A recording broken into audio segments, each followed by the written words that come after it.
Hello and welcome to viewer request number 6. In this episode we'll cover the Kratom plant.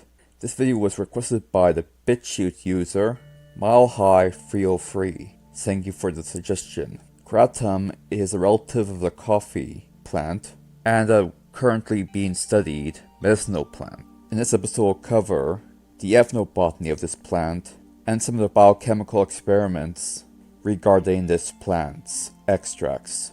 For centuries, kratom has been used in Southeast Asia for various home treatment and is considered a miracle herb within this region. Kratom leaves are often used to treat numerous illnesses or conditions and is consumed as an energy booster or mild stimulant. These leaves are either chewed, smoked, or ingested as teas. Users also use lemon juice to improve the alkaloid concentration through the acidity. In Southeast Asia, other modes of consumption such as juices, sodas, and milkshakes have been made using kratom leaves. The leaves are also used for spicing stews or wrapping fish for cooking. There are two strains of the species. One is a white veined strain and then there's a red veined strain. There is great argument within the research community on which strain is more potent. Although kratom is currently banned within Malaysia, in northern Malaysia specifically, Kedah and Perlis, it is easily accessible for low prices. Various fishing communities consume this intermittently as an energy drink for fishing purposes.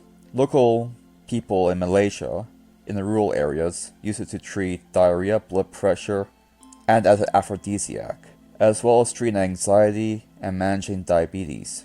It has also been used as an opium substitute and a cough medication. Most cultures utilize the leaves for this purpose, although some groups produce a concoction called kademba from the bark of this plant and is used for blood cleansing, used after a woman gives birth. In Cambodia, kratom bark is also used in combination of cannabis indica, cinnamon, and other species like Walsura villosa and Aegle marmelos for the same purpose.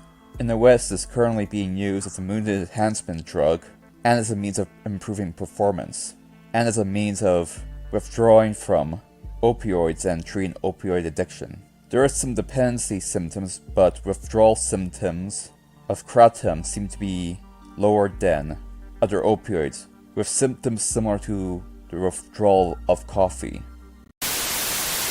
There are, however, consequences. Side effects from overdoses can include jaundice and pruritus, and if co-consumed with other drugs such as paroxetine and lamotrigine, the effects can be lethal. The beginning points of this research into this type of species of kratom began in the 60s, where corianth-type alkaloids were isolated from the kratom plant. The first biochemical discovery was mitogynin, which was tested in clinical studies, but was abandoned due to unacceptable side effects such as nausea and vomiting being observed. Later studies found that other chemicals in this species, which include mitogynin, 7-heteromitogynin, and several mitogyrin derivatives, were found to be useful in managing pain. Mitrogynin was found to reduce pain in guinea pig studies and had 1/4 the potency of opium. Another chemical found within this plant was called speciotylene, which is 13-fold less potent than mitrogynin. It was also found that 7-hydromitogynin was 13-fold more potent than morphine, and another derivative, mitrogyna pseudoxyl, was 100-fold more potent than morphine. As a result, these two chemicals, 7-hydromitogynin and mitrogyna pseudoxyl, were tested on rats to see how addictive these chemicals were and how well they treated pain. It was found that opioid receptors within mice and rats only worked identically in conjunction with 7-hydromitogynin, indicating that these rat studies may not be transferable to human as easily.